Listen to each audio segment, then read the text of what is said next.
سڵاوتان لێ بێت وەم کاتتان باش بینەرانی خۆشەویست بە یارمەتی هاوڕێیانی هاوکارم لە خزمەتتاندان بۆ پێشکەشکردنی هەواڵەکانی ڕۆژی دووشەمە. سەرەتا سەردەری چەند هەواڵ. سەپاندنی تۆمەتی ناڕەوا بەسەر فەرشید عەبدوڵاهی باوکی دادخوازی هومەن عەبدوڵاهی، ماڵاوایی لە ژیانی لایەنگرێکی کۆمەڵە لە گوندی دایانە، شەپۆلی ئەعدامەکان لە کوردستان و ئێران، مەترسی دیپۆرتکردنەوەی بنەماڵێکی سیاسی کورد لە تورکیا، ناردنی یارمەتی مرۆیی خەڵکی شەنگاڵ بۆ ڕۆژاوای کوردستان، کۆبوونەوەی خانشینکراوانی تامینی اجتماعی و فەرهەنگی لە چەند شاریەران، درێژەی مانگرتنی کرێکاران لە مەیدانی نەوتی یاداوەرانی خۆڕەمشار،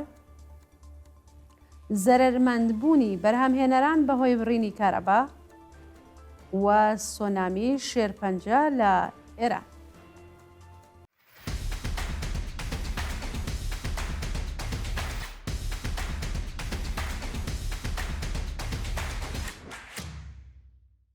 سەپاندنی تۆمەتی ناڕەوا بەسەر فەرشید عەبدوڵاهی باوکی دادخوازی هومەن عەبدوڵاهی. ڕۆژی یەکشەممە 16 بەفرانبار فەرشید عەبدوڵاهی باوکی دادخوازی هومەن عەبدوڵاهی لە گیانبەختکردوانی شۆڕشی ژینە لە شارۆچکەی حەسەناوای سنە لەلایەن دادگای ئەو شارە بە تۆمەتی تەبلیغ دژی نظام و تێکدانی بیرروڕایگەشتی تۆمەتبارکرا. بەوتەی سەرچاوەکانی هەواڵ، فەرشید عەبدوڵاهی ڕۆژی یەکشەممە لە لەقی دوی دادسەرای گشتی و انقلابی شاری سنە حازر بوو و سەبارەت بە تۆمەتی تەبلیغ دژی نظام و تێکدانی بیرروڕایگەشتی وەڵامی پرسیارەکانی داوەتەوە بەرگری لە خۆی کردووە. پاش بەڕێوەچوونی جەلسەی دادگایکردن، کاک فەرشید عەبدوڵاهی بە دانانی وەسیقە ئازاد کرا.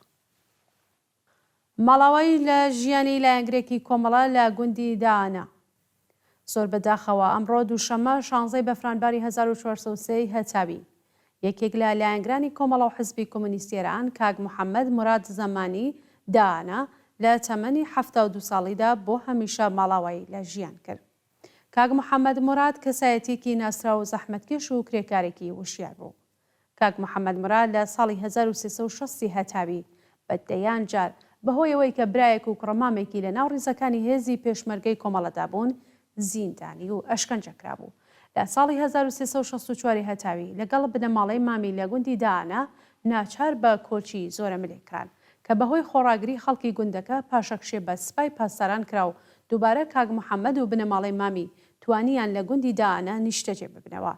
کاک محەممەد موراد کەسایەتێکی ناسرا و خۆشەویست و جێگەی متمانەی خەڵکی ناوچەکە بوو و تا دووە هەناسەکانی لە ژیان بە ئارمان و ئامانجەکانی کۆمەڵا وەفادارمایەوە. شانی باسە کە چەرمی بێگیانی کاک محەممەد موراد لە گوندی دایانە بە بەشداری سەدان کەس لە خەڵکی ناوچەکە و گوندەکانی دەوروبەر بە خاک سپێردا. ئێمەش لەلایەن خۆمان و هەموو هاوڕێیان و ئەندامانی کۆمەڵە و حزبی کۆمونیستی ئێران سەرخۆشی لە بنەماڵەی کاک محەممەد دەکەین. شەپۆلی ئەعدامەکان لە کوردستان و ئێران.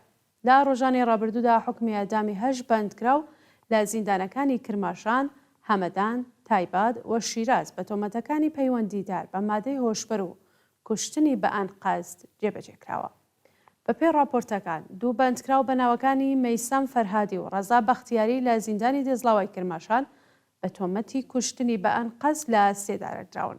هەروەها 6 بەندکراو بە ناوەکانی ئەبوولفەزل ئازادی، ڕەمەزان تاهەری، خەلیل عالیزەهی، ئەمیر محەممەد فەڕاهانی، سەجاد ئەرزەندە و محەممەد ڕەزا حوسێنزادە لە زیندانەکانی هەمەدان، تایباد و شیراز بە تۆمەتی پەیوەندیدار بە ئامادە هۆشبەرەکان لە سێدارەدراون. مەترسی دیپۆرتکردنەوەی بنەماڵەیەکی سیاسی کورد لە تورکیا. حوسێن حوسێنی، چالاکی فەرهەنگی و سیاسی کوردی خەڵکی مەریوان، هاوڕێ لەگەڵ هاوژین و دوو منداڵەکەی لە تورکیا گیریان خواردۆ ئەگەری هەیە ڕادەستی کۆماری ئیسلامی بکرێت.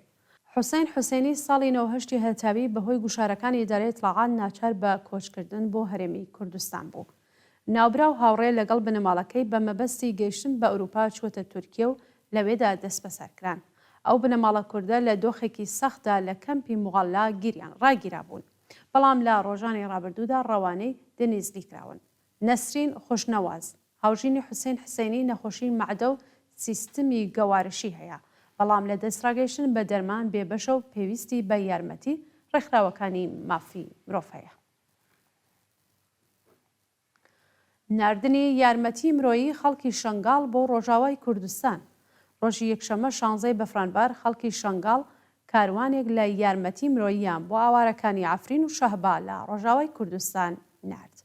ئەو یارمەتیانە لەلایەن خۆبەڕێوەبەرایەتی دەرەی شەنگاڵ و بزوتنەوەی ژنانی ئازادی ئیزەدی کۆکراوەتەوە.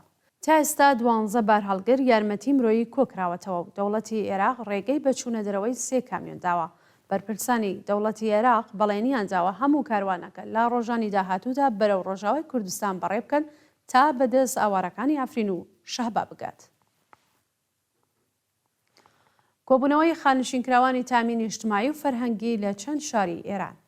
ڕۆژی یەکشەمە 16 بەفرانبار خانشینکراوانی تامینی نیشتیمایی لە شارەکانی ئەهواز، شوش، تەران و ڕەشت و خانشینکراوانی فەرهەنگی لە بوشێر دژ بە دۆخی خراپی معیشەتی کۆبوونەوە. خانشینکراوانی ناڕازی بە کۆبوونەوە لە بەردەم ناوەندە دەوڵەتیەکان و وتنەوەی دروشم ناڕزایەتی خۆیان لە ئاز دۆخی خراپی ئابووری و بایەخنەدانی بەرپرسانی حکوومەت بە کێشە و گرفتەکانیان نیشاندا. خانشینکراوان لە کۆبوونەوەکانیاندا خوازیاری زیادکردنی حەقدەست بە پێی ڕێژەی هەڵاوسان، پێدانی مزایە بڕاوەکان، هاوسانسازی حەقدەست و دابینکردنی بیمەی تەکمیلی بوو. درێژەی مانگرتنی کرێکاران لە مەیدانی نەوتی یاداوەرانی خۆڕەمشار. کرێکارانی شاغڵ لە شرکەتی ئێران ئۆفۆق لە مەیدانی نەوتی یاداوەرانی خۆڕەمشار ڕۆژی یەکشەمە 16 بەفرانبار بۆ چەندەمی ڕۆژی بەردەوام دژ بە جێبەجێ نەکردنی داخوازیەکانیان درێژەیان بە مانگرتندا. کرێکارانی ناڕازی زیاتر لە 1 هەفتەیە دەستیان لە کار کێشاوە و با کۆبوونەوە لە ناوەندی شرکەت خوازیاری پێدانی داخوازیە دواخراوەکان، زیادکردنی حەقدەست بە پێی ڕێژەی هەڵاوسان، تەزمینی ئەمنیەتی پیشەیی، دابینکردنی بیمەی دەرمانی، گۆڕانی گرێبەست، وەلانانی پەیمانکار، بەکردەوە دەرهاتنی گەڵاڵەی ڕێزمەندی پیشەکان و دابینکردنی ئیمکاناتی ڕەفاهی بوون. کۆبوونەوەی ماڵدزراوان لە دسفول و تاران. ڕۆژی یەکشەمە 16 بەفرانبار ماڵدزراوانی دوو شرکەتی گۆڵبارانی دسفول و ئامیتیس لە تاران لە بەردەم دەفتەری و دوو شرکەتە کۆبوونەوە. ماوەی 1 ساڵە کۆبوونەوە مانگرتنی ماڵدزراوانی شرکەتەکان بە ناوی خصوصیەکان لە ئێران درێژەی هەیە، بەڵام بەرپرسانی قەزای کۆماری ئیسلامی هیچ وایەخێکیان بە کێشە و گرفتی ئەم ماڵدزراوانە نەداوە. بە وتەی چالاکانی سیاسی و مەدەنی گەندەڵی سەرتاپای نظامی ئیسلامی گرتەوە خامنەی بە بێشەرمیەوە دەڵێت فەساد سیستمی نەبووە. لا ساڵانی ڕابردوودا دەیان پەروەندەی گەندەڵی لە دەستگای قەزایی تۆمار کراوە، بەڵام لەقێک لە گەندەڵیەکان لە نێوخۆی دەستگای قەزایی و تاوانبارانی ئازاد و ڕۆژنامەوانان و چالاکانی مەدەنی زیندانی دەکات.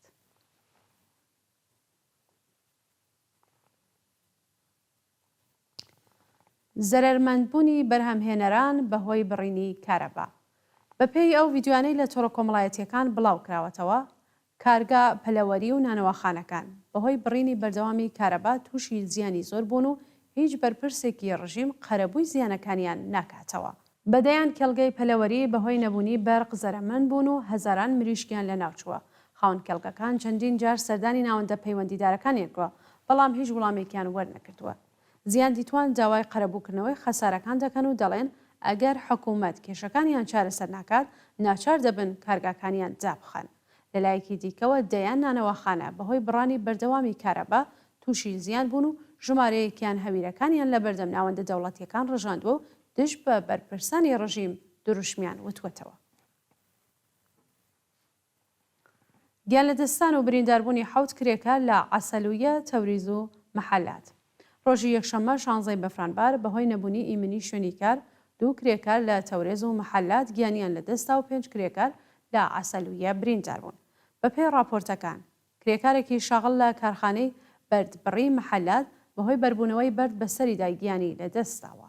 لە شاری تەورێز کرێکارێکی بیناسازی بەهۆی بەربوونەوە بۆ نێو چاڵی ئاسانسۆر گیانی بەخت کردووە و لە عەسەلویەیج هەروەها سرویسی گواستنەوەی کرێکارانی پێترۆشیمی تووشی ڕوودا و هاتووە و بەهۆیەوە 5 کرێکار بریندار بوو.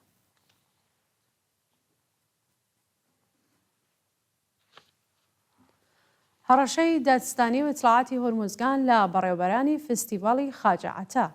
لە ڕۆژانی ڕابردوودا فستیڤاڵی گەڕێکی خاجەعەتە لە بەندەر عەباس بەڕێوەچوو و لەلایەن خەڵکی ئەو شارەوە پێشوازی گەرمی لێکرا.